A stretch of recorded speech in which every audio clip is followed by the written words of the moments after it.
All right, everyone. Hello and welcome to Saito Summer 13. 13? Yeah, I think it's 13. It's lucky 13. Always lucky. Yeah. So, quite a bit to go over today, but we wanted to try and keep it short and sharp given the length of last week's, but still juicy and interesting. I think some cool stuff coming. And also, I think you'll notice David and I are both, well, I'm traveling. David's actually not too far from him, but we'll be in Bangkok next week around the ETH DevCon and the Dev Conflict Conference out and about. So if anyone's around, like to catch up with us, hit us up on any of the socials. Red Square would be best.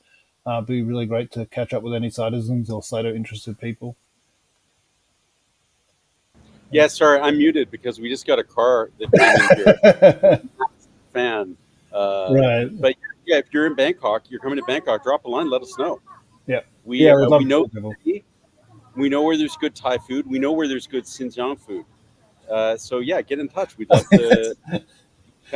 I think that's like three Saito summers in a row we've managed to mention Xinjiang food. It's not an Look, obsession. it's a measurable improvement in my quality of life. Finding this restaurant, I want to share it. But yeah, hit us up. Hit us up. Cool.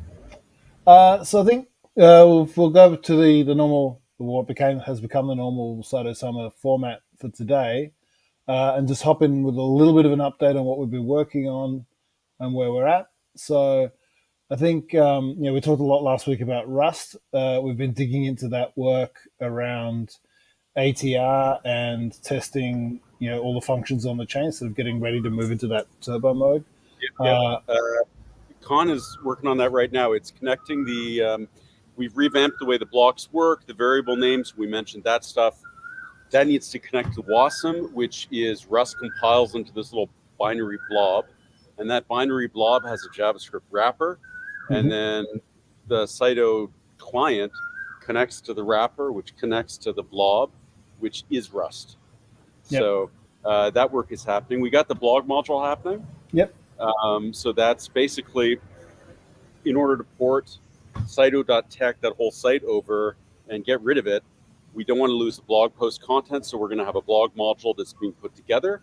The nice thing about it is if we do it right, it solves a general problem of showing people how to build apps that load content from content archives. Yep. Right? So like Richard's got a content archive. He puts his blog posts directly in transactions on the archive, and I can go and fetch them, confirm the signatures, it's a valid blog post, it was published at this date, yada, and then view it. So we're trying to do that the right way. So it's that also extends to binary content or anything else. So like people could use that to, we've talked about it, publish software, to do anything like App that. Store. Yeah. We'll have the Saito official account. We can validate that this app isn't going to trash your wallet. Sign it, publish it, and we kind of start moving towards distributed app stores because other people can do the same. Yep. Anyone can say these apps are good, these apps are bad. Yeah, it basically gives developers and end users all the cryptographic tools to know that they're getting the real deal, but without gatekeeping from app stores that can then say, well, give us a cut or none of your crypto stuff or whatever they decide to do today in terms of controlling what's available. So pretty exciting. So it's kind of a building block. So that's happening. We don't know when it will be done. It's in process. And I think the goal I think on the side of that, just to throw extra spanners in, Victor, who's doing the work on that, is building the UI with the React UI toolkit as another kind of experiment, just to be able to sort of reach out into the React community and create something visible for people to see how you go about using something like that, if that's the kind of the language you speak when you develop. So that's also adding a little bit of time to it, but I think it's a really important step again toward developer uptake, etc. Have different examples of working with the core stuff. We have worked with pending transactions as well. This is gaming related, but it's also general wallet. There's a set of situations sometimes where you've got an application, you want to broadcast the transaction, but you want to know you've already done that. Because if you refresh your browser, you reload your wallet, you don't want the wallet to say, oh, I'm going to do this again, like registering a username for the second time or putting a second bid down on something like that. So we've got something called pending transactions. The wallet's tracking them now. When you make a transaction, your transaction goes in there. When the Rust component receives it, it updates your repository to let you know, well, that's been Yep. processed. It's no longer outstanding. And it hooks through with Rust and with Wasm, so a Well, JavaScript app. the other It's the other thing I was thinking about with this pending transaction, like, why is this? This is kind of new work in the field, right? It's like people aren't doing it. And then I realized I was thinking about it when I was playing along in that WSOT bit. you're a bit soft, just I'll turn up my or maybe you're not yelling like I am. no, my mic's really low. Is that better? It's much better. All right. So yeah, I was thinking about it working with the Bybit DApp for that WSOT game, and every now and then transactions just fail. Well, you kind of vote or whatever, and it just Your volume's gone down again. What's okay. It's the machine is actually trying to control it. I don't know why. It keeps dropping my volume.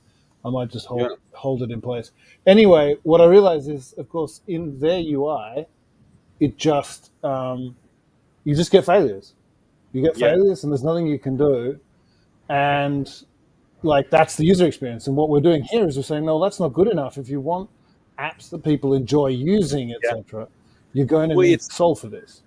it's the dog fooding thing. It's because we're getting organic users onto the arcade, and we're starting to see there are these edge points of failure. The edge point of failure on this case was the game. You make a transaction, you make a move, you broadcast it, Yeah. and then for some reason your ISP in a South American country with terrible internet access and unreliable power drops. Yeah. And if you get the timing just perfectly, Yeah. when you reload, you can force the game out of sync.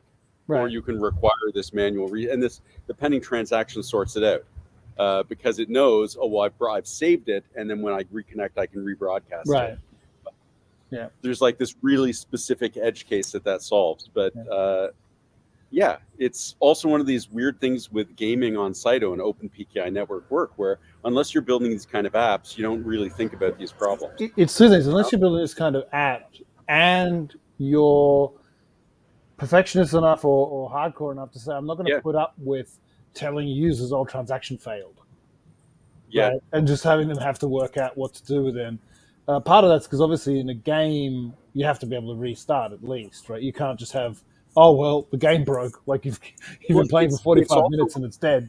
It's a function on the kind of game, right? Like most of these Web3 things are these HTML5 animation apps where some hash or source of randomness is used and it controls which turtle hits the end first, right? Yeah. So it's like preset animations, but it's randomly choosing one of 20 based on some variable, right? Yeah. Like here, you've got a game that's taking an hour. Yeah. You've got a game that's taking 2 hours. So you've got enough time it's like Tesla with self-driving. You've got enough time that you start surfacing these weird edge case bugs. Yeah. But if you've got a 1 minute game that's so simple that you never run into them. Well, if you just send exactly. And no one's even playing the game because they don't care about it. So you don't get people that are interested enough to expose it. Yeah. So anyway, that's happening. Pending transactions. If you see it going through GitHub, that's what you're seeing.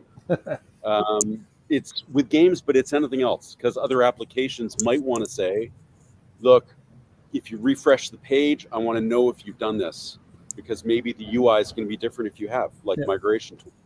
Right.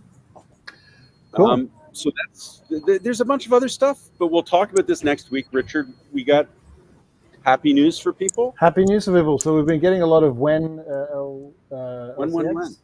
The good answer is we've reached an agreement with them, and we're hoping to see the announcements come out from them today.